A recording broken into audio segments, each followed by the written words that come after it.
இதில் நிறைய பேர்த்துக்கு குழப்பம் இருக்கும். வீடு எப்போ மாறுறது அப்படிங்கிறதுல.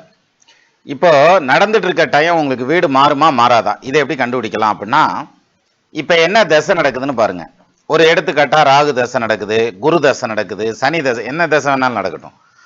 அந்த தசாநாதன் எங்க உட்கார்ந்துருக்காரோ அந்த ஸ்தானத்துக்கு 4ஆம் இடத்த அதிபதி வக்ரமாகி இருந்தால், நீசமாகி இருந்தால், அல்லது அந்த தசமற்ற கிரகத்துக்கு 6, 8, 12ல மறைஞ்சிருந்தா இந்த டைம்ல உங்களை வீடு மாத்துறது, வீடு மராமத்து பண்றது, வேலை பார்க்கறது, அந்த மாதிரியான நிகழ்வுகள் வரலாம்.